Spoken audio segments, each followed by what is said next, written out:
जय हिंद दोस्तों, स्वागत है एक बार फिर से आपका इस लेक्चर में, जो कि है इंडियन पॉलिटी पर, यानी कि भारत की राज्य व्यवस्था पर लगातार लगातार मैं जो लेक्चर ले रहा हूँ उस पर ये अगला लेक्चर, जिसमें कि हम कंप्लीट कर रहे हैं भारत में जो संवैधानिक इतिहास था भारतीय भारत का जो संवैधानिक इतिहास था, यानी कि पॉलिटिकल हिस्ट्री जो रही है, जो कि ब्रिटिश उपनिवेशिक काल, ब्रिटिश शासन के समय में जो अधिनियम बनाए गए थे, उस पर लगातार ये जो लेक्चर है वो चल रहे हैं। तो आगे हम चलेंगे, जिसमें कि हमने पिछली क्लास में जो कंप्लीट किया था वो 1861 का जो अधिनियम था, जिसको कि भारत परिषद अधिनियम के नाम से जानते हैं।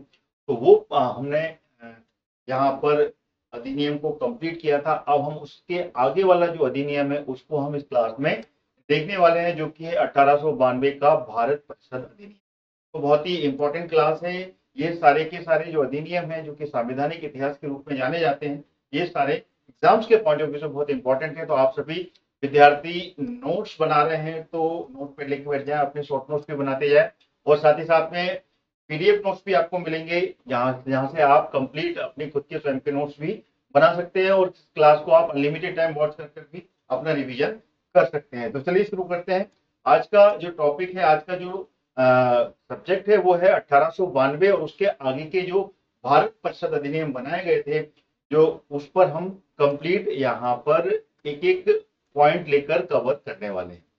तो क्लास को बिल्कुल इंपॉर्टेंट वे में आप दीजिएगा, और सारे के सारे पॉइंट टू पॉइंट आप नोट्स भी बनाते जाइए।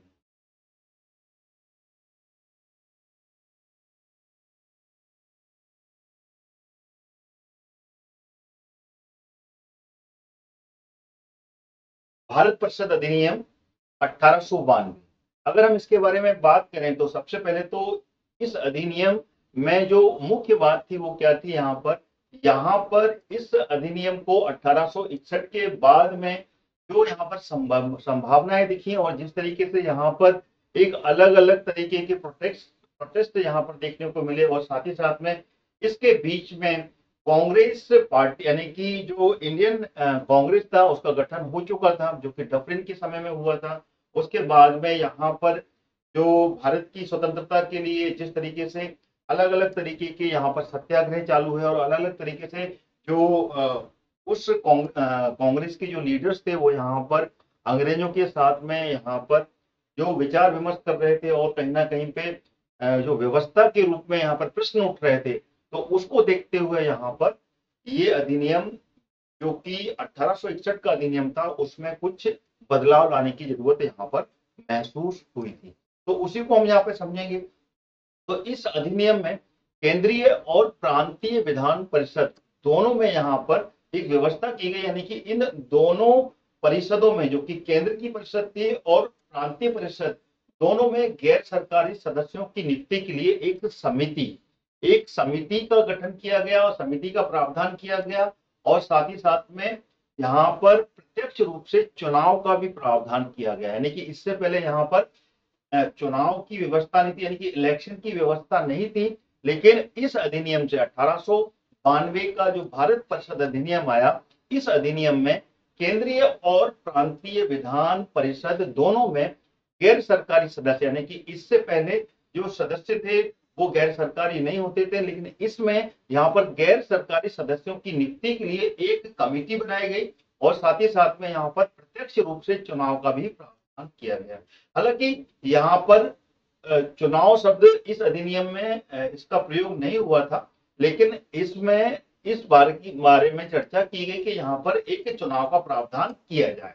तो इसके माध्यम से यहाँ पर केंद्रीय और प्रांतीय विधान परिषदों में अतिरिक्त गैर सरकारी सदस्यों की संख्या यहाँ पर बढ़ाई गई। हालांकि बहुमत यहाँ पर सरकारी सदस्यों का ही रहता था, यानी कि जो गवर्नमेंट की तरफ से जो यहाँ पर मेंबर बनते थे, उनका यहाँ पर बहुमत ज्यादा होता था, और यहाँ पर जो अतिरिक्त गैर सरकारी सदस्य थे, उनकी संख्या यहाँ पर जो कि पहले थी, जो कि केंद्रीय और प्रांतीय विधान परिषदों में पहले से हुआ करती थी, उसके अतिरिक्त यहाँ पर इस अधिनियम के माध्यम से गैर सरकारी सदस्यों की संख्या बढ़ाई गई, और इसने विधान परिषद के कार्यों में वृद्धि कर बजट पर बहस करने और कार्यपालिकाओं में प्रश्न के उत्तर देने के लिए इसको अधिकृत किया।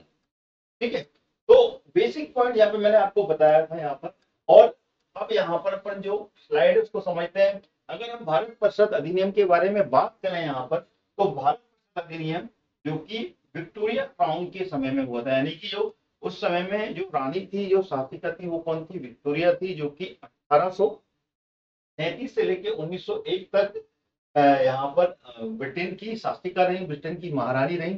और इस समय जब भारत परिषद अधिनियम 1892 आया था, तब भारत में जो वायसराय था वो कौन था? वायसराय वो था लॉर्ड लैंसडाउन, यानी कि डफरिन के बाद। डफरिन का जो कार्यकाल था, डफरिन के कार्यकाल के बाद में डफरिन जब वायसराय बन के आया, देन उसके बाद में उसका जब टेन्योर खत्म हुआ, देन लैंसडाउन यहाँ पर गवर्नर वायसराय बनकर आया। और ये 1888 से लेके 1894 के बीच में, 1894 के बीच में ये वायसराय बनकर यहाँ पर रहता है। और इसी समय में ये भारत परिषद अधिनियम आया, जिसमें कि ये व्यवस्था की गई थी। और इसका जो बैकग्राउंड था वो इस अधिनियम के आने का जो बैकग्राउंड कारण था वो मैं आपको बता चुका हूँ। इस समय आईएनसी यानी कि इंडियन नेशनल कांग्रेस की स्थापना हो चुकी थी, जो कि 1885 में की गई थी, जो कि ए.ओ. हयूम के द्वारा की गई थी। और इस समय जो वायसराय था वो था डफरिन, यानी कि डफरिन के कार्यकाल के समय में इंडियन नेशनल कांग्रेस की स्थापना हो गई थी। और ये इसका एक प्रमुख बैकग्राउंड था। और इसी के कारण से यहाँ पर 1892 का भारत परिषद अधिनियम बनाने का यहाँ पर प्रयास किया गया। और इसमें जो अमेंडमेंट हुए वो यहीं पर कारण देखने को मिलते हैं, क्योंकि ये इंडियन नेशनल कांग्रेस थी, इनका जो यहाँ पर प्रश्न उठ रहे थे और ये व्यवस्था में यहाँ पर काफी ज्यादा सुधार चाह रहे थे। तो उसी सुधार के तहत यहाँ पर इस अधिनियम में कुछ व्यवस्थाएं दी गई, जो कि मैं आपको अभी बता चुका हूं। और इसमें सीधे के सीधे केंद्रीय और प्रांतीय विधान परिषद में अतिरिक्त गैर सरकारी सदस्यों के लिए यहाँ पर एक कमेटी बनाई गई थी। और यहाँ पर सीधे के सीधे एक इलेक्शन का भी प्रावधान किया गया था। और इसके माध्यम से यहाँ पर केंद्रीय और विधान परिषदों में अतिरिक्त गैर सरकारी सदस्यों की संख्या बढ़ाई गई। और बाद में हालांकि यहाँ पर जो गैर सरकारी सदस्य थे उनकी संख्या जो सरकारी सदस्य थे उनसे ज्यादा नहीं थी, यानी कि उनसे यहाँ पर जो सदस्यों की संख्या थी वो कमी रहती थी। और यहाँ पर सरकारी सदस्यों की संख्या का जो बहुमत था वो गैर सरकारी सदस्यों की संख्या से ज्यादा रहता था। तो इसने विधान परिषद में जो विधान परिषद थी, जो कि चाहे वो केंद्रीय विधान परिषद हो या फिर प्रांतीय विधान परिषद, ठीक है ना, दोनों में कार्यों में वृद्धि कर, ठीक है ना, उनके कार्यों में वृद्धि कर दिया था। और साथ ही साथ में बजट पर बहस करने और पालिका के जो प्रश्न होते थे उन प्रश्नों के उत्तर देने के लिए यहाँ पर परिषद को अधिकृत किया था। और अगली बात, इसमें केंद्रीय विधान परिषद और बंगाल चैम्बर ऑफ कॉमर्स में गैर सरकारी सदस्यों के नामांकन के लिए यहाँ पर उस समय के जो वायसराय थे उनको यहाँ पर शक्ति प्रदान की, यानी कि यहाँ पर वायसराय को उसके पावर दिए गए, जिसमें कि केंद्रीय विधान परिषद और बंगाल चैम्बर ऑफ कॉमर्स में जो गैर सरकारी सदस्यों का नामांकन करना होता था तो उसके लिए जो पावर थे वो वायसराय को दिए गए थे।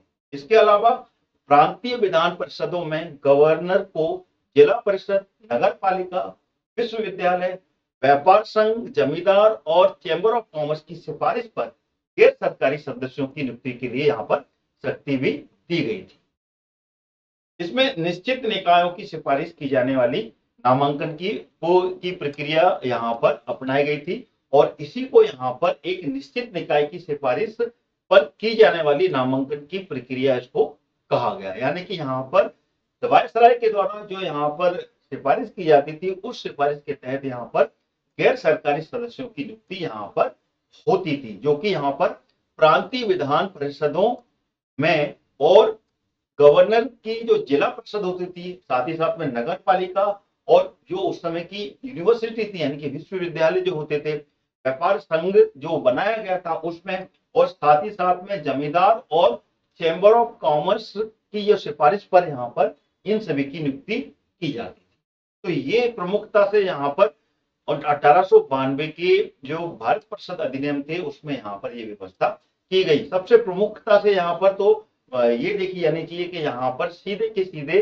गैर सरकारी सदस्यों, यानी कि मेन पॉइंट यहाँ पर आपको याद ये रखना होगा कि 1892 का भारत परिषद अधिनियम में गैर सरकारी सदस्यों की संख्या बढ़ाई गई और साथ ही साथ में प्रत्यक्ष चुनाव की व्यवस्था भी इससे की गई। ये 2 पॉइंट यहाँ पर निकल के आते हैं जो कि इंपॉर्टेंट है। ठीक है, तो ये सब चीजें मैंने आपको यहाँ पर क्लियर कर दी है। अब अपन आगे चलते हैं। यहाँ पर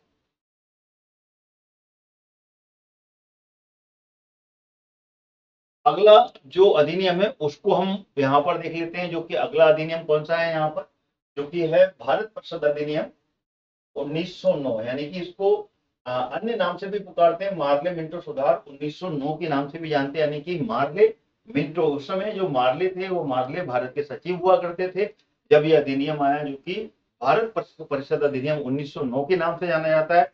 और मिंटो, लॉर्ड मिंटो उस समय भारत के वायसराय हुआ करते थे। इस कारण से इनको, इस अधिनियम को मार्ले मिंटो रिफॉर्म के नाम से भी जानते हैं, या फिर मार्ले मिंटो अधिनियम के नाम से भी जाना जाता है। ठीक है, तो ये क्लियर हो गया आपको। तो इस अधिनियम को 1909 में लाया गया था, यानी कि उस समय जो लॉर्ड मार्ले थे वो इंग्लैंड में भारत राज्य के सचिव हुआ करते थे और लॉर्ड मिंटो भारत के वायसराय। अब अपन इस अधिनियम की प्रमुख जो विशेषता यानी कि इसमें हुआ क्या था वो अपन समझेंगे। वायसराय, और एक पॉइंट और याद रखिएगा, इस समय जो इस रिफॉर्म के लिए एक समिति बनाई गई थी, उस समिति की सिफारिश पर इस रिफॉर्म को लाया गया था, जो कि 1909 का रिफॉर्म कहलाता है। और उस समय इस समिति के जो अध्यक्ष थे वो जॉर्ज अरुंडेले थे, जो कि यहाँ पर अध्यक्ष के रूप में इस रिफॉर्म्स के लिए, जो मार्ले मिंटो रिफॉर्म के नाम से जाना जाता है, उसके लिए सिफारिश की थी। और अन्य कारण यहाँ पर एक देखने को मिलता है कि इस समय 1905 में जब लॉर्ड कर्जन भारत का वायसराय था, उस समय यहाँ पर विभाजन हो गया था, बंगाल विभाजन हुआ था। तो बंगाल विभाजन को यहाँ पर मुक्ता से इस रिफॉर्म के अंतर्गत देखा जा रहा था। ठीक है, ये भी पॉइंट याद रखिएगा। और इस समय इंडियन नेशनल कांग्रेस के द्वारा होम रूल लीग की, माने कि होम रूल की मांग बहुत जबरदस्त तरीके से उठ रही थी 1906 के आसपास के। यहाँ पर अब होम रूल यानी कि जो यहाँ पे होम रूल का यहाँ पर व्यवस्था की जाए, और उसकी मांग यहाँ पर इंडियन नेशनल कांग्रेस कर रही थी। और साथ ही साथ में मुस्लिम लीग की स्थापना हो चुकी थी 1906 में ढाका में। मुस्लिम लीग मोहम्मद अली जिन्ना के द्वारा यहाँ पर और उनके अन्य साथियों के साथ में मिलकर यहाँ पर मुस्लिम लीग की भी स्थापना 1906 में कर ली गई थी। तो ये सारे अन्य जो कारण है, ये कारण भी यहाँ पर मार्ले मिंटो रिफॉर्म्स के लिए प्रमुखता से देखे जाते हैं। आगे चलते हैं, अगला जो पॉइंट है यहाँ पर अपन क्लियर करते हैं।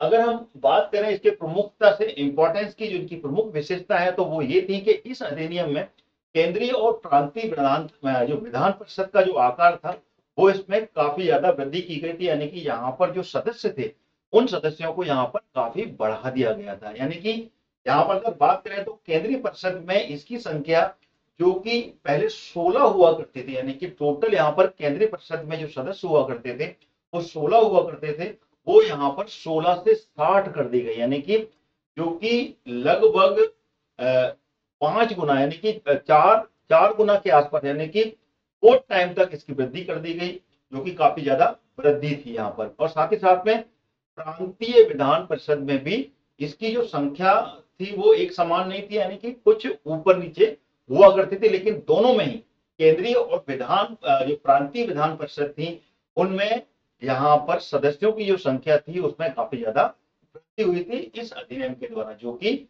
1909 का भारत शासन अधिनियम या फिर मार्ले मिंटो रिफॉर्म्स के नाम से जाना जाता है। आगे चलते हैं। इस अधिनियम में केंद्रीय परिषद में सरकारी बहुमत को बनाए रखा था, यानी कि यहाँ पर जो प्रमुख जो मत था, यानी कि बहुमत था, वो बहुमत यहाँ पर केंद्रीय परिषद के पास में था और प्रांतीय परिषद में इसका पूरा बहुमत नहीं था। यानी कि यहाँ पर प्रांतीय परिषद में गैर सरकारी सदस्यों के बहुमत की जो थी ना, वो यहाँ पर अनुमति लेनी पड़ती। यानी कि यहाँ पर इस अधिनियम में केंद्रीय परिषद के पास में सरकारी बहुमत को बनाए रखा, लेकिन प्रांतीय परिषद में गैर सरकारी सदस्यों की बहुमत की अनुमति थी। ठीक है ना, यहाँ तक पॉइंट समझ में आ गया होगा। आगे चलते हैं। इस अधिनियम में दोनों स्तरों पर विधान परिषदों के कार्यों का जो दायरा था, यानी कि दोनों स्तर, यानी कि यहाँ पर अगर केंद्रीय स्तर की बात करें और राज्य स्तर की बात करें, तो राज्य स्तर की विधानसभा और केंद्रीय स्तर की विधानसभाओं में दोनों स्तरों पर कार्यों का जो दायरा था, यानी कि जो इनका जो वर्किंग प्रोसेस था उसको काफी ज्यादा बढ़ा दिया गया था।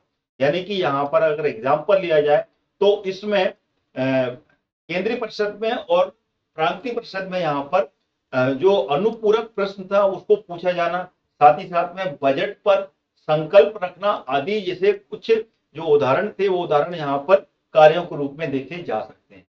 इस अधिनियम के अंतर्गत पहली बार किसी भारतीय को वायसराय और गवर्नर की कार्य परिषद के साथ में एसोसिएशन बनाने का एक प्रावधान रखा गया था, जिसमें कि सत्येंद्र प्रसाद सिन्हा वायसराय की कार्यपालिका के परिषद के प्रथम भारतीय सदस्य बने थे। कौन? सत्येंद्र प्रसाद सिन्हा। नोट कीजिएगा, मार्लियामेंटो रिफॉर्म्स 1909, जिसमें कि यहाँ पर पहली बार किसी भारतीयों को वायसराय और गवर्नर की परिषद के साथ में एसोसिएशन बनाने का प्रावधान किया गया, जिसमें कि सत्येंद्र प्रसाद सिन्हा वायसराय की कार्यपालिका के परिषद के पहले भारतीय सदस्य बने थे और उन्हें विधि सदस्य भी बनाया गया।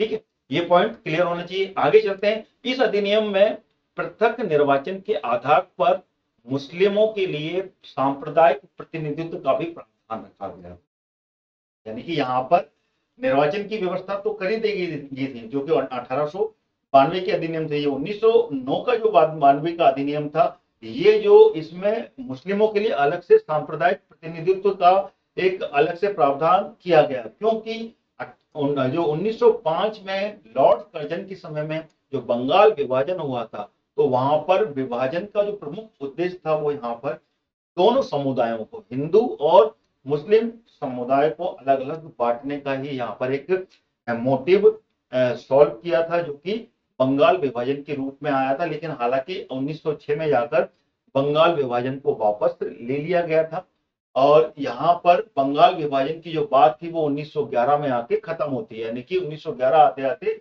बंगाल विभाजन खत्म हो गया था और बंगाल विभाजन हटने के बाद में इसको मर्ज कर दिया गया। तो इस अधिनियम में जो बात निकल के आती है वो आती है पृथक निर्वाचन की, यानी कि यहाँ पर एक अलग से निर्वाचन की व्यवस्था की गई थी और उसके आधार पर मुस्लिमों के लिए अलग से ही प्रतिनिधित्व का प्रदान, यानी कि सांप्रदायिक प्रतिनिधित्व का प्रावधान किया गया था। इसके अंतर्गत यानी कि जो मुस्लिम सदस्यों का जो चुनाव होता था उसमें मुसलमान मतदान, यानी कि मुस्लिम ही मतदान कर सकते थे। सांप्रदायिक प्रतिनिधित्व हो गया, यानी कि निर्वाचन की व्यवस्था की गई जिसमें कि मुस्लिम समुदाय के लिए उसमें जो सदस्य होते थे उनको उनका जो चुनाव होता था उस चुनाव में मुस्लिम ही मतदान किया करते थे। तो इस प्रकार इस अधिनियम में सांप्रदायिकता को एक वैधानिकता यानी कि प्रदान की गई और लॉर्ड मिंटो को इस सांप्रदायिक निर्वाचन की जो एक यहाँ पर एक पृथक निर्वाचन के रूप में यहाँ पर प्रतिनिधित्व का प्रावधान किया गया था। उस प्रावधान के कारण यहाँ पर उस समय का जो वायसराय था लॉर्ड मिंटो, उसको सांप्रदायिक निर्वाचन के जनक के रूप में जाना जाता है। यानी कि लॉर्ड मिंटो, एक पॉइंट याद रखिएगा, लॉर्ड मिंटो को सांप्रदायिक निर्वाचन के जनक के रूप में इसमें जाना जाता है, क्योंकि इसी के समय पे यहाँ पर सांप्रदायिक प्रतिनिधित्व का प्रावधान किया गया है। और इसने जो presidency corporation chamber of commerce, साथ ही साथ यूनिवर्सिटीज और जमींदारों के लिए अलग से प्रतिनिधित्व का प्रावधान भी किया था।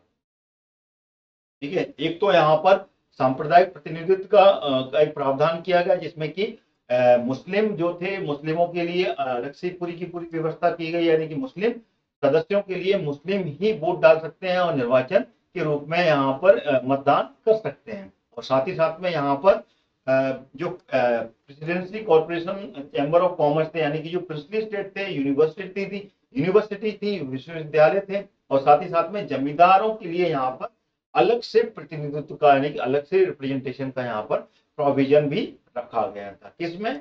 1909 के मार्लियामेंटो के सुधार के साथ में। अब अपन यहाँ पर देख लेते हैं, यहाँ पे आपको क्लियर हो गया होगा। सरकारी परिषद पहली बार भारतीय का प्रवेश हुआ था सत्येंद्र प्रसाद, ठीक है ना, सत्येंद्र प्रसाद सिन्हा का, जो कि एक विधि सदस्य के रूप में यहाँ पर चुने गए थे।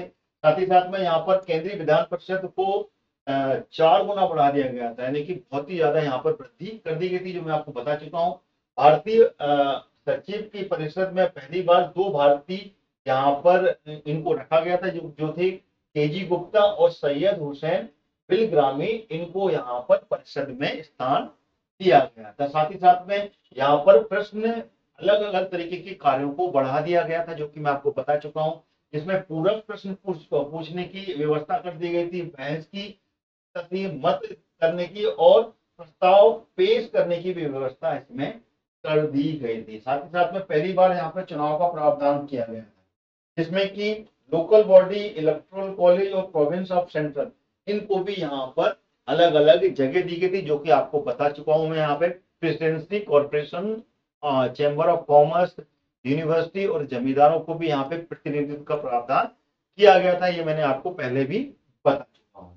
साथ ही साथ में यहाँ पर मिंटो के द्वारा, जो कि मैं बता चुका हूँ, सांप्रदायिक प्रतिनिधित्व के लिए मुस्लिमों के लिए एक अलग से व्यवस्था की गई थी, यानी कि मुस्लिम सदस्यों को चुनने के लिए यहाँ पर मुस्लिम मतदाता ही मतदान, ठीक है ना, यानी कि मुस्लिम वर्गों के लिए।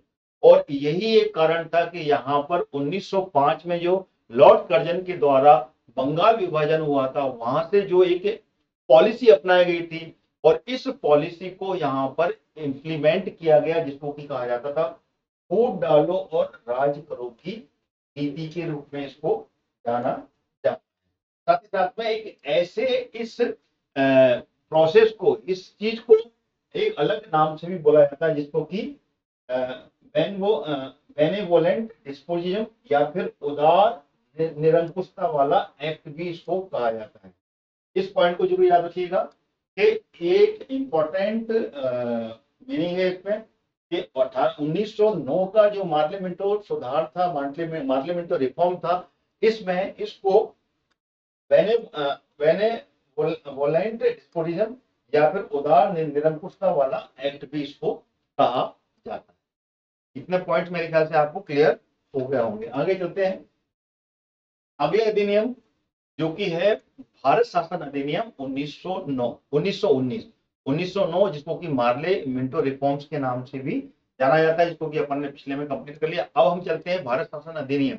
अब ये जो था, ये भारत शासन अधिनियम के रूप में ही जाना जाता था, जो कि भारत शासन अधिनियम 1909, क्योंकि मार्ले मिंटो रिफॉर्म, इससे पहले भारत परिषद अधिनियम के नाम से आए थे। वो दोनों अधिनियम जो कि मैं आपको बता चुका हूं, जिसको कि 1861 का भारत परिषद अधिनियम भी बोला जाता है, और उसके बाद में 1892 का भारत परिषद अधिनियम के नाम से भी जाना जाता है। उसके बाद में 1909 का भारत शासन अधिनियम के नाम से जाना जाता है, और ये भी जो कि मैं आपके साथ में चर्चा करूंगा, भारत शासन अधिनियम 1919 के नाम से इसको जाने जाते हैं। ये 1919 में आया। तो इसके बारे में अपन देख लेते हैं। हम इसके बारे में बात करें तो भारत शासन अधिनियम 1919, जो कि उस समय जो क्राउन शासक थे, यानी कि उस समय ब्रिटेन की जो शासक थे वो थे जॉर्ज फिफ्थ। कीजिएगा, जॉर्ज फिफ्थ के समय में ये भारत शासन अधिनियम 1919 आता है। और क्योंकि ये 1910 से लेकर 1936 के बीच में ये वहां के शासक रहते हैं, ब्रिटेन के शासक रहते हैं। और इस समय भारत के जो सचिव थे इंग्लैंड में, वो थे मॉन्टिग्यू। मॉन्टिग्यू उस समय भारत के सचिव रहते हैं, और भारत में उस समय जो वायसराय थे वो चैम्सफोर्ड थे। इस कारण से भारत शासन अधिनियम 1919 को मॉन्टिग्यू चैम्सफोर्ड अधिनियम के नाम से भी जाना जाता है।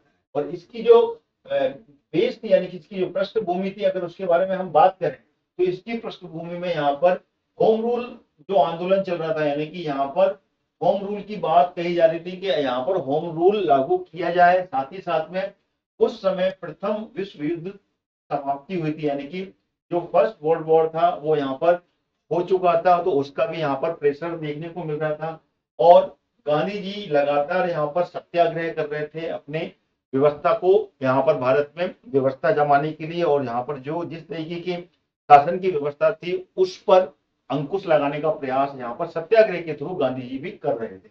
और साथ ही साथ में यहाँ पर सुधार की मांगे जोरों से चल रही थी। तो ये सभी जो एक पृष्ठभूमि बनी, इस पृष्ठभूमि के कारण यहाँ पर 1919 में भारत शासन अधिनियम लाया गया, जिसको कि चैम्सफोर्ड, मॉन्टिग्यू चैम्सफोर्ड एक्ट 1919 के नाम से भी जाना जाता है। आइए हम इसके बारे में अब थोड़ा डिटेल में समझें। तो इसको अगर हम बात की जाए तो ये 20 अगस्त, एक पृष्ठभूमि की बात की जाए तो 20 अगस्त 1917 में ब्रिटिश सरकार ने पहली बार घोषित किया कि इसका जो उद्देश्य है, मतलब उसका उद्देश्य भारत में एक क्रमिक रूप से यानी कि एक ऑर्डर वाइज यहाँ पर एक उत्तरदायी सरकार की स्थापना करना। ये एक बेसिक चीज यहाँ पर ब्रिटिश सरकार ने यहाँ पर सोची कि यहाँ पर पहली बार उन्होंने 1917 में ये घोषित किया कि उसका उद्देश्य भारत में ऑर्डर वाइज यानी कि क्रमिक रूप से उत्तरदायी सरकार की स्थापना करना। यानी कि क्रमिक रूप से उत्तरदायी सरकार की स्थापना का मतलब है यहाँ पर 1919 का जो भारत शासन अधिनियम लाया गया, वो भारत शासन अधिनियम के की जो पृष्ठभूमि बनी वो यहीं पर एक उत्तरदायी सरकार की स्थापना करने के लिए इस अधिनियम को देखा जाता है। और ये अधिनियम जब 1919 में लाया गया, वहां पर जो पारित हुआ भारत में, ये अधिनियम 1921 में लागू होता है। कब लागू होता है? 1921 में। 1919 में भारत शासन अधिनियम वहां ब्रिटेन की संसद में ये पारित हुआ और लागू जो हुआ था 1921 में। इस कानून को, जैसे कि मैं आपको बता चुका हूं, इस कानून को मॉन्टेगो-चेम्सफोर्ड सुधार भी कहा जाता है या फिर मॉन्टेगो-चेम्सफोर्ड रिफॉर्म के नाम से भी जाना जाता है। क्योंकि इस समय जो मॉन्टेगो थे वो भारत के राज्य सचिव हुआ करते थे, जो कि ब्रिटेन की संसद में बैठा रहते थे, यानी कि वहां के जो कैबिनेट थे, कैबिनेट के सदस्य कहलाते थे। तो ये यहाँ पर भारत के सचिव के रूप में थे मॉन्टेगो, जबकि चेम्सफोर्ड जो थे वो भारत का वायसराय था। इस कारण से इन दोनों की यहाँ पर जो सिफारिश थी, उस सिफारिश के नाम से, इस कारण से इसको मॉन्टेगो-चेम्सफोर्ड रिफॉर्म्स के नाम से भी जाना जाता है। इसकी जो कुछ विशेषता है वो अपन जान लेते हैं। यहाँ पर अगर बात की जाए तो केंद्रीय और प्रांतीय विषयों की सूची की पहचान की गई। यहाँ पर इस रिफॉर्म में जो एक अधिनियम बना, इस अधिनियम में बात कहाँ रखी गई? यहाँ पर केंद्रीय और प्रांतीय विषयों की एक सूची थी, उसकी पहचान की गई और उन्हें पृथक कर राज्य और केंद्र नियंत्रण, जो मतलब इसको पृथक करके राज्यों में जो केंद्रीय नियंत्रण है उसको कम किया गया।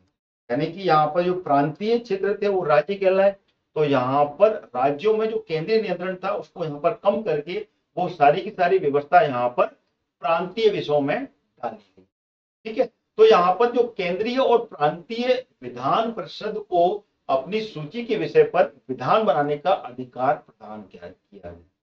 यानी कि अब यहाँ पर अलग अलग विषय की पहचान करने के बाद में यहाँ पर उन्हें उन राज्यों पर जो केंद्रीय नियंत्रण हुआ करता था वो केंद्रीय नियंत्रण ना करते हुए अब यहाँ पर उस केंद्रीय नियंत्रण को, केंद्रीय सेंट्रल जो कंट्रोल था, उस कंट्रोल को कम किया गया और यहाँ पर केंद्र और प्रांतीय विधानसभा को अपनी सूची के विषय पर जो यहाँ पर लॉज थे, विधान बनाने का अधिकार इनको प्रदान किया गया। लेकिन यहाँ पर सरकार का जो ढांचा था, यानी कि सरकार का जो स्ट्रक्चर था, वो यहाँ पर केंद्रीय और एकात्मक ही बना रहा। यानी कि सरकार के पास में पूरा कंट्रोल रहा और यहाँ पर पावर तो डिस्ट्रीब्यूट कर दिए गए थे अलग अलग विषय बनाकर, लेकिन सरकार का जो स्ट्रक्चर था वो यहाँ पर केंद्रीय और एकात्मक ही बना रहा।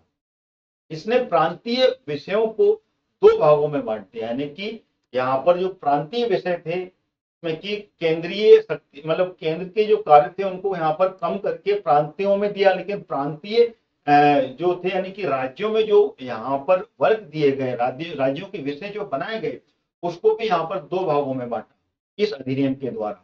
वो दो भाग कौन कौन से थे? एक था हस्तांतरित और दूसरा था आरक्षित। ठीक है, तो इसको हम यहाँ पे समझेंगे। ये प्रावधान थे यहाँ पर जिसको कि द्विशब्दात्मक विधेयिका के बारे में, इसको हम समझेंगे बाद में। ठीक है,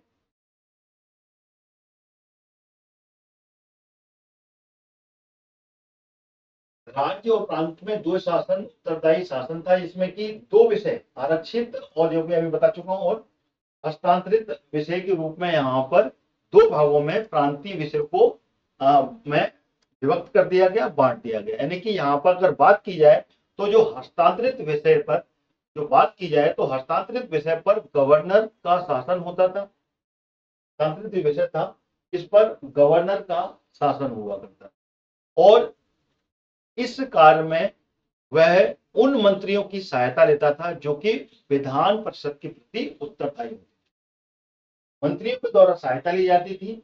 और यहाँ पर जो विधान परिषद थी, उस विधान परिषद के लिए उत्तरदायी होते थे, उनकी सहायता से यहाँ पर जो हस्तांतरित विषय होते थे उस पर गवर्नर डिसीजन लेता था।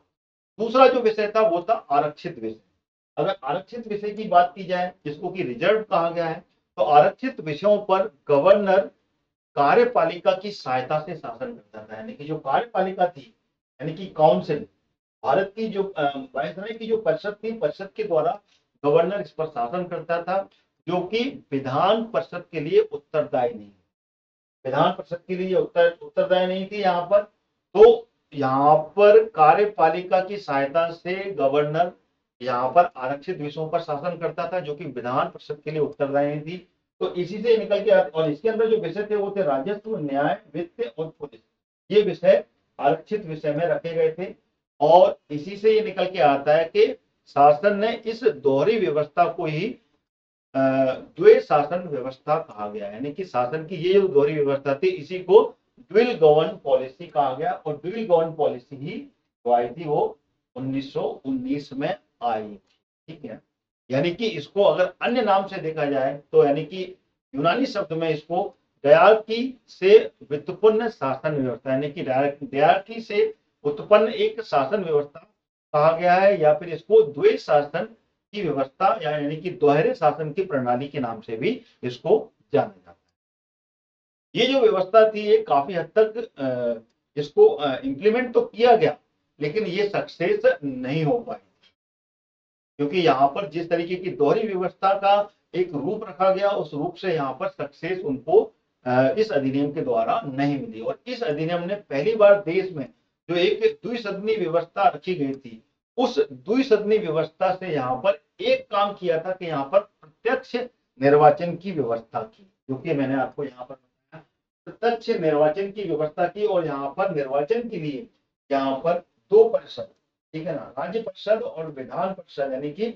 राज्य परिषद जिसको कि उच्च सदन के रूप में जाना जाता है, और विधान परिषद जिसको कि निम्न सदन के रूप में जाना जाता है, इस तरीके की व्यवस्था इसमें की गई। और इसमें सीधे के सीधे प्रत्यक्ष चुनाव के तहत यहाँ पर सदस्यों को चुना जाता था। यानी कि इस प्रकार भारतीय विधान परिषद के स्थान पर द्विसदन की व्यवस्था की गई, यानी कि राज्यसभा और लोकसभा का गठन किया गया। राज्यसभा यानी कि उच्च सदन, लोकसभा यानी कि निम्न सदन का यहाँ पर गठन किया गया। और दोनों सदनों में बहुसंख्यक सदस्यों का प्रत्यक्ष निर्वाचन के माध्यम से निर्वाचन किया गया, यानी कि डायरेक्ट इलेक्शन के।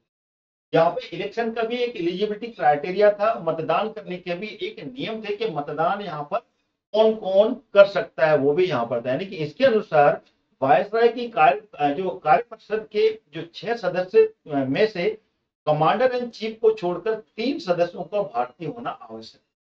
यानी कि जो वायसराय की जो कार्य परिषद थी, यानी कि जो यहाँ पर गवर्निंग काउंसिल थी, काउंसिल के जो 6 सदस्य थे, ठीक है ना, उसमें उनको छोड़कर 6 सदस्यों को छोड़कर, यानी कि 6 सदस्यों में कमांडर इन चीफ जो हुआ करते थे वो उसको छोड़कर, टोटल जो होते थे वो 6 होते थे, उसमें कमांडर इन चीफ भी हुआ करता था, तो उसको छोड़कर 3 सदस्य भारतीय होना आवश्यक होता था। ये यहाँ पर तय किया गया। और इसने यहाँ पर सांप्रदायिक आधार पर सिख, भारतीय ईसाई, एंग्लो भारतीय और यूरोपियों के लिए पृथक निर्वाचन, यानी कि एक अलग से निर्वाचन सिद्धांतों के लिए यहाँ पर एक नया रूप दिया गया। यानी कि यहाँ पर सांप्रदायिकता के आधार पर यहाँ पर जो निर्वाचन की व्यवस्था थी वो यहाँ पर की गई। और यहाँ पर निर्वाचन के साथ साथ में जो मतदान की प्रक्रिया थी उसमें भी यहाँ पर एक अलग से एक नियम बनाया गया। और इसमें इस कानून ने यहाँ पर संपत्ति कर, यानी कि जो संपत्ति, यानी कि जो संपत्ति पर टैक्स दिया करता था, और साथ ही साथ में जो व्यक्ति यहाँ पर पढ़ा लिखा था, यानी कि शिक्षा के आधार पर एक सीमित लोग, यानी कि यहाँ पर लिमिटेड लोगों को ही मतदान करने का प्रावधान किया गया था। यानी कि पूरे भारत के जो नागरिक थे वो यहाँ पर वोट नहीं डाल सकते थे। यहाँ पर इस कानून ने संपत्ति कर और शिक्षा के आधार पर, और साथ ही साथ में मताधिकार था, यहाँ पर महिलाओं को भी यहाँ पे मताधिकार का मौका मिला, लेकिन उसमें भी यहाँ पर जो संपत्ति कर और शिक्षा के आधार पर ही इस मताधिकार का प्रयोग वो कर सकते थे। यानी कि जो शिक्षित वर्ग हुआ करते थे, हाईली एजुकेटेड हुआ करते थे और साथ ही साथ में संपत्ति कर दिया करते थे, या फिर जो बहुत ही ज्यादा रिच फैमिली की हुआ करते थे, सिर्फ उन्हीं को यहाँ पर मतदान करने का अधिकार दिया गया, जो कि इस कानून के तहत आता है। तो इस कानून ने लंदन में एक उच्च आयुक्त के कार्यालय, यानी कि ये कानून जब बना, जब यहाँ पर द्विसदनी व्यवस्था की गई, द्विसदनी यानी कि उच्च सदन और निम्न सदन की व्यवस्था की गई, और यहाँ पर डायरेक्ट इलेक्शन से यहाँ पर सदस्यों को चुना जाना था। तो उसके बाद में इस कानून ने लंदन में भारत के उच्च आयुक्त के कार्यालय का यानी कि एक नया ऑफिस बनाया गया, एक नया कार्यालय का यहाँ पर शुरुआत होती है। और क्योंकि इससे पहले तक लंदन की संसद में भारत के सचिव के द्वारा जो भी कार्य, यानी कि सचिव कार्य कर रहा था, अब यहाँ पर सचिव तो कार्य कर ही रहा था, लेकिन अब जो भी कार्य होते, जो भी कार्य यहाँ पर होने वाले थे आने वाले समय में, इस अधिनियम को लागू होने के बाद में वो सारे के सारे काम जो कि भारत के सचिव के द्वारा किए जा रहे थे, उसके कुछ कार्यों को, यानी कि लिमिटेड कार्य को यहाँ पर डिवाइड किया गया, और कुछ कार्यों को जो कि भारत के उच्च आयुक्त यहाँ पर बनाए गए, यानी कि लंदन में एक भारत का उच्च आयुक्त यहाँ पर नियुक्त किया गया, उसको यहाँ पर भारत के सचिव के कुछ कार्यों को स्थानांतरित कर दिया गया। यानी कि अब यहाँ पर भारत का सचिव भी काम करेगा, साथ ही साथ में लंदन में जो भारत का उच्च आयुक्त यहाँ पर रखा गया है, वहां पर अपॉइंट किया गया है, उसके पास में भी अब कुछ कार्य करने की व्यवस्था हो गई थी।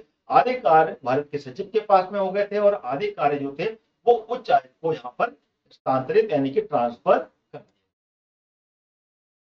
इससे एक लोग मतलब इसमें एक अलग तरीके से ये व्यवस्था दी गई, और साथ ही साथ में यहाँ पर एक लोक सेवा आयोग का भी गठन किया गया, जिससे कि यहाँ पर सिविल सर्वेंट्स की यहाँ पर रिक्रूटमेंट किया जा सके, जो कि यहाँ पर जो व्यवस्था थी उस व्यवस्था में यहाँ पर काम काज करने में जो कर्मचारी है वो यहाँ पर मदद कर सके। तो इसके कारण यहाँ पर एक लोक सेवा आयोग का गठन किया गया, जो कि आगे चलकर 1926 में यहाँ पर सिविल सेवाओं की भर्ती के लिए एक अलग से केंद्रीय लोक सेवा आयोग का भी गठन करता है, जो कि आगे चल के आपको मालूम पड़ेगा, जिसको कि रॉयल कमीशन के नाम से भी जाना जाता है, या फिर ली आयोग, ली कमीशन के नाम से भी जाना जाता है। इसके बाद में यहाँ पर सिविल भर्ती, यानी कि सिविल जो सर्वेंट थे, यानी कि जो इंडियन सिविल सर्विसेज में जो भर्ती हुआ करती थी, वो भर्ती इसी के द्वारा होती थी। फिर आगे जाकर जब भारत आजाद होता है, आजाद होने के बाद में इसको जो यूपीएससी यानी कि जो यूनियन पब्लिक सर्विस कमीशन के नाम से ये जो आयोग बनता है, जिसको कि संघ लोक सेवा आयोग के नाम से जानते हैं, वो संघ लोक सेवा आयोग का के नाम से ये परिवर्तित हो जाता है। यानी कि इस आयोग का जो गठन था, ये आयोग का गठन 1926 में सिविल सेवाओं की भर्ती के लिए किया गया था, जिसको कि केंद्रीय लोक सेवा आयोग के नाम से जाना जाता है। उसका गठन यहाँ पर किया गया था, क्योंकि ली आयोग या फिर रॉयल कमीशन के नाम से भी जाना जाता है, जिसके लिए एक कमिटी बनाई गई थी 1923 में। देन उसके बाद में 1926 में ये केंद्रीय लोक सेवा आयोग का गठन किया जाता है, जिससे कि सिविल सेवाओं की भर्ती इससे होती है। यानी कि आगे चलते हैं, अब 1919 के जो अधिनियम है उसके बारे में जानते हैं। अब इसमें जो बात हुई थी कि इसमें पहली बार केंद्रीय बजट को राज्य के बजट से अलग कर दिया। इसमें जो था केंद्रीय बजट को राज्य के बजट से अलग कर दिया गया था, और राज्य विधानसभाओं को अपना बजट स्वयं बनाने के लिए यहाँ पर अधिकृत किया गया। यानी कि यहाँ पर राज्य का जो बजट था वो यहाँ से केंद्रीय बजट से बिल्कुल अलग कर दिया गया था, और राज्य को ये छूट दी थी कि राज्य की जो विधानसभा है वो अपना बजट स्वयं बनाए और स्वयं बनाकर यहाँ पर प्रस्तुत करें। यानी कि स्वयं बनाने के लिए यहाँ पर राज्य की विधानसभाओं को अधिकृत किया गया। तो इसके अंतर्गत एक वैधानिक आयोग का भी गठन किया गया, क्योंकि यहाँ पर जब 1919 का अधिनियम जब आता है, तो 1919 के अधिनियम के बाद में जो रिफॉर्म किए गए, उस रिफॉर्म में अगर कुछ सुधार होते हैं तो उसके लिए भी यहाँ पर ब्रिटिश शासन ने यहाँ पर एक आयोग बनाया गया था कि अगर इस प्रोसेस को प्रॉपर तरीके से आगे सक्सेसफुली जाता है तो अपन यहाँ पर इसको रिव्यू करने के लिए एक आयोग का गठन इसमें किया जाए। तो इसके लिए एक आयोग का गठन किया गया जिसका की कार्य था 10 वर्ष के बाद में जांच के बाद अपनी एक रिपोर्ट प्रस्तुत करना। यानी कि 1919 में जो ड्यूल गवर्न पॉलिसी यानी कि द्वैध शासन की व्यवस्था जो रखी गई, जिसमें कि केंद्रीय परिषद और यहाँ पर जो प्रांतीय परिषद का गठन हुआ, उसके बाद में अलग अलग तरीके से यहाँ पर विषयवार यहाँ पर अलग अलग विषय में व्यवस्था दी गई कि कुछ विषय प्रांतीय सरकार को दिए गए और केंद्र के पास में विषय रखे गए। तो यहाँ पर इस सभी की जो प्रशासन की व्यवस्था थी उसको जांचने के लिए यहाँ पर वैदिक वैधानिक यानी कि एक कॉन्स्टिट्यूशनल एक कमीशन का यहाँ पर गठन करती है ब्रिटिश शासन। और उसका ये कार्य था कि वो अगले 10 वर्ष में यहाँ पर जो प्रोसेस ये जो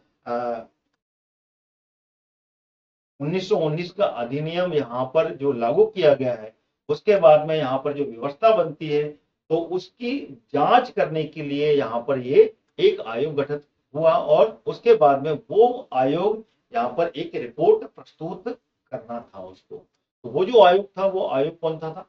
साइमन कमीशन। साइमन कमीशन का यहाँ पर गठन होता है।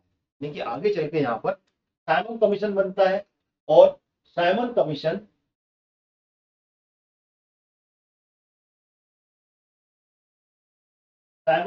बन के आता है जो कि 10 वर्ष के बाद में अपनी एक रिपोर्ट प्रस्तुत करना होता है कि 1919 का जो अधिनियम बना उस अधिनियम के बाद में यहाँ पर व्यवस्था में कितना सुधार हुआ। और ये कमीशन 10 वर्ष ना होते हुए उससे पहले ही आ गया था, यानी कि 8 वर्ष में ही ये कमीशन यहाँ पर आ जाता है 1927 नवंबर में और उसकी रिपोर्ट बनाता है यहाँ, जिसको कि अपन आगे समझेंगे क्योंकि अभी अपन सिर्फ भारत शासन अधिनियम समझते हैं। इतना ही समझना है कि वो जो रिपोर्ट जो वैधानिक आयोग का गठन किया गया था वो आयोग 10 वर्ष के बाद में आता है जिसको कि साइमन कमीशन के नाम से जाना जाता है। उसके बाद में आगे जाकर यहाँ पे सांप्रदायिक अवार्ड भी यहाँ पर देखने को मिलेगा जो कि अगस्त 1932 में आपको देखने को मिलेगा, जो कि रैमजे मैकडोनाल्ड जो कि उस समय के प्रधानमंत्री थे उनके द्वारा लाया जाता है। फिर आगे जाकर यहाँ पर भारत शासन अधिनियम 1935 जो आता है वो 35 यहाँ पर इन सभी जो साइमन कमीशन की रिपोर्ट जब यहाँ पर कंप्लीट करके इस रिपोर्ट को प्रस्तुत करता है वो ब्रिटिश शासन में, उसके बाद में अगला अधिनियम जो देखने को मिलेगा वो मिलेगा यहाँ पर भारत शासन अधिनियम 1935 जो कि एक बहुत ही इंपॉर्टेंट अधिनियम के रूप में जाना जाता है भारत में, जिसको कि आगे जाकर भारत जब आजाद होता है तो इस अधिनियम के बहुत से कानून आगे भी यहाँ पर जोड़े गए। इस अधिनियम को जो कि भारत शासन अधिनियम 1935 के नाम से जाना जाता है, बहुत ही इंपॉर्टेंट है। इससे पहले वाली स्लाइड को अपन यहाँ पर एक बार वो कंप्लीट कर लेते हैं, क्योंकि मैंने यहाँ पर आपको पहले ही बता चुका हूँ कि यहाँ पे भारत शासन अधिनियम जो 1919 था इसमें प्रत्यक्ष मताधिकार साथ में महिला मताधिकार को भी यहाँ पे शामिल किया गया था। और यहाँ पर संपत्ति कर और शिक्षा के आधार पर यहाँ पर मतदान की व्यवस्था की गई थी, यानी कि जो भी यहाँ पर संपत्ति कर दिया करता था और शिक्षित वर्ग था उन्हीं को ही यहाँ पर मतदान के लिए यहाँ पर अनुमति मिलती थी, यानी कि लिमिटेड लोग ही यहाँ पर मतदान कर पाते थे। ली आयोग 1926 में यहाँ पर बना जिससे कि यहाँ पर केंद्रीय लोक सेवा आयोग का गठन हुआ जो कि आगे जाकर संघ लोक सेवा आयोग बनता है जो कि भारत की आजादी के बाद में यहाँ पर आता है। और इस ही 1919 के भारत शासन अधिनियम के तहत सीएजी की व्यवस्था की गई। सीएजी की नियुक्ति का प्रावधान भी यहाँ पे देखने को मिलता है जो कि आज के समय में जो कंप्यूटर ऑडिटर जनरल जो आपको देखने को मिलता है जो कि भारत की सरकार की पूरी जो अर्थव्यवस्था है, यानी कि जो यहाँ पर राजस्व प्रणाली है उसकी जो ऑडिट करता है सीएजी, उसकी व्यवस्था भारत शासन अधिनियम 1919 में इसकी नींव रखी गई थी और उस समय यहाँ पर एक सीएजी की नियुक्ति का प्रावधान भी आ गया। साथ ही साथ में यहाँ पर गवर्नर परिषद में से जो 6 जो थे 6 में यानी कि एक जो चीफ कमांडर यानी कि जो गवर्नर स्वयं हुआ करता था उसको हटाकर यहाँ पर 3 भारतीयों को रखना यहाँ पर जरूरी कर दिया गया था, यानी कि यहाँ पे मिनिमम 3 भारतीय सदस्य होना जरूरी। यहाँ पर केंद्रीय और राज्य के बजट को अलग अलग कर दिया गया था, मैं आपको बता चुका हूँ। सांप्रदायिक निर्वाचन के आधार को यहाँ पर बढ़ा दिया गया था। भारत के सचिव का जो वेतन था वो भारत से नहीं होते हुए सीधे के सीधे अब संसद के द्वारा, यानी कि ब्रिटिश संसद के द्वारा यहाँ पर तय किया गया। 8 फरवरी 1921 को एक नरेश मंडल यानी कि चैम्बर ऑफ प्रिंसेस का भी गठन किया गया, जिसमें कि टोटल 121 प्रिंसली स्टेट शामिल किए गए। आखिर में मैं आपको बता चुका हूं, नवंबर 1927 में यहाँ पर साइमन कमीशन का गठन होता है, जो कि 1919 के इस अधिनियम को जांच करने के लिए यहाँ पर 10 वर्ष के बाद में एक जांच का एक आयोग बनाया गया था, जो कि अपनी एक रिपोर्ट प्रस्तुत करता इस कमीशन के बाद में जो सुधार हुए थे, जो व्यवस्था यहाँ पर देखने को मिली। लेकिन ये 10 वर्ष पूरे ना होते हुए 8 वर्ष में ही भारत में आ जाता है 1927 में। 1919 में यह अधिनियम आया था, लेकिन ये 1927 में नवंबर में ही आ धमकता है और ये अपनी रिपोर्ट ब्रिटिश शासन को सौंपता है, जो कि 1930 में जाकर ये कंप्लीट होती है और फिर जाके ये उस आयोग की जो रिपोर्ट थी, रिपोर्ट के आधार पर अगला अधिनियम यहाँ पर देखने को मिलेगा, जो कि है भारत शासन अधिनियम 1935। तो आज हमने यहाँ पर जो अधिनियम पढ़े वो पिछले 3 अधिनियम मैंने यहाँ पर कंप्लीट किए, जिसमें कि 1892 का जो अधिनियम था, जो कि भारत परिषद अधिनियम 1892 था, वो अपन ने कंप्लीट किया। और उसके बाद में फिर 1909 का जो अधिनियम था, जिसको कि मार्ले मिंटो रिफॉर्म्स 1909 के नाम से जाना जाता है, जिसमें कि सांप्रदायिक प्रतिनिधित्व की बात की गई है, वो यहाँ पर मैंने कंप्लीट कर लिया। उसके बाद में भारत शासन अधिनियम 1919, जिसको कि ड्यूल गवर्न पॉलिसी के नाम से जाना जाता है, जिसमें कि दोहरी शासन प्रणाली की नींव इस अधिनियम के से पड़ी, वो हमने यहाँ पर कंप्लीट कर दिया है। तो आज हम यहीं पर इस क्लास को समाप्त करते हैं। अगला जो क्लास होगी उसमें हम भारत शासन अधिनियम 1935 और उसके बाद की जो व्यवस्था होती है, जो कि कैबिनेट मिशन आता है, या फिर आगे की जो भी संवैधानिक इतिहास रहा है, उसको हम complete. Thank you so much. अपने नोट्स बनाते रहिए साथ में, और इस वीडियो को आप लगातार देखकर अपना रिवीजन भी